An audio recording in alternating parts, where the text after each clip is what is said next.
So, Apple are entering the XR market with their flagship device, Apple Vision Pro, and it is causing many discussions in the XR space. So, websites like Twitter and even YouTube are filled up with hot takes and hype around the Apple Vision Pro, which is only releasing in a couple of weeks' time. But is it going to live up to the expectations that everybody has in mind? Hi guys, it's Cami, and this is everything we know about the Apple Vision Pro before it comes out.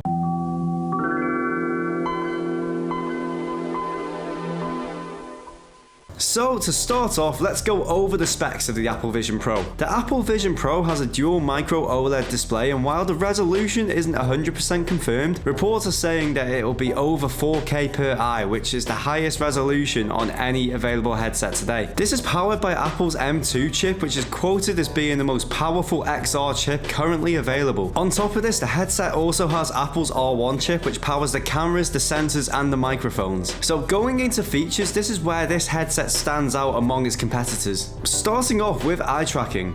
Apple Vision Pro's eye tracking is apparently so precise that it eliminates the need for controllers.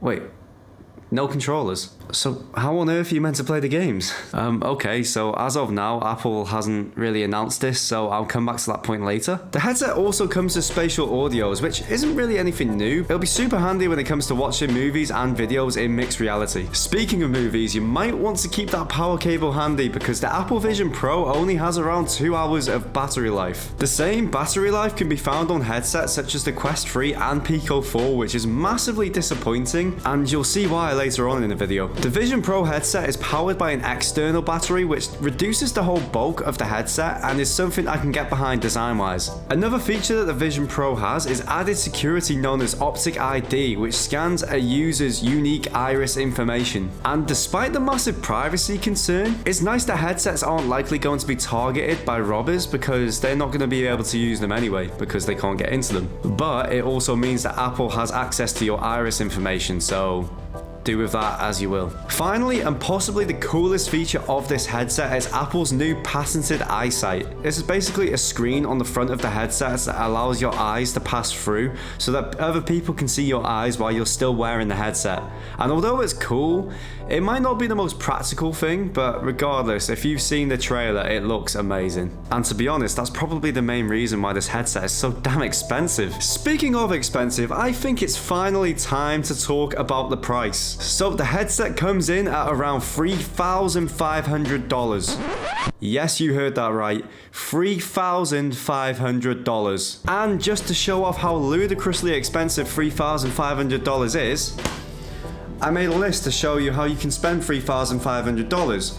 So for $3,500, you can get 7 Quest 3s, 9 Xbox Series X consoles, 18 Xbox Series S consoles, 2 RTX 4090 graphics cards, and 2,000 cans of Monster.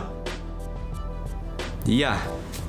So I just wanted to put into perspective how much $3,500 is for you there, just in case you didn't already know. Oh, and also to top all of this off, I also did a little bit of research into how much the average household in the UK earns, and that comes to around just over £3,000 a month before tax, which is more than triple what I make as a current uni student. Meaning it would cost an average of 5 weeks of an average person's income in order to afford one of these headsets. Not exactly a consumer-friendly price at all. Okay, and now for something more positive. Something I didn't think would be happening with this headset was a comprehensive gaming experience, and as it turns out, I may have been wrong, because there are a lot of games that are going to be coming out onto this headset, and despite the fact that this headset doesn't have controllers, you can still play games by connecting up an Xbox or a PlayStation controller and playing them in VR, similar to how you play games on the PSVR and some games on the PSVR 2. There are also other day one applications that are coming to the Apple Pro headset, and one of these is Super Fruit Ninja. Now, Fruit Ninja is one of my favorite VR games, so I'm really interested to see how well it ports over to the Apple Vision Pro. And I'm also very intrigued to see what the gaming landscape looks like on the Apple Vision Pro without the use of VR controllers like this one over here. So yeah, you won't have these types of controllers with your VR headset, However, I'm assuming the application they're going to be built around the Apple Vision Pro's operating system, so I'm interested to see how that goes. So, is the Apple Vision Pro something that I would get personally? Absolutely not. Even if I did have £3,500 to spare, I would not go near this headset.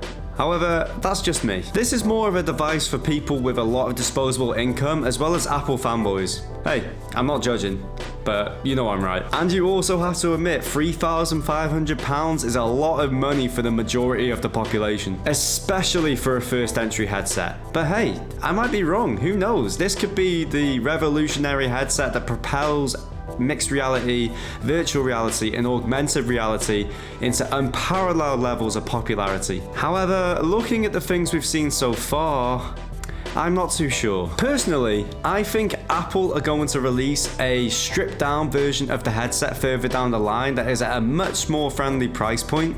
I think this is more of a test product to people who can actually afford to spend $3,500 on something that is untested and there isn't really a lot of information about. I'd like to think that further down the line they're going to release a headset that doesn't have the features that are unnecessary, like the eyesight feature. However, keeps the power and the other features that make the headset so good. So, this was my video on my thoughts of the new Apple Vision Pro headset.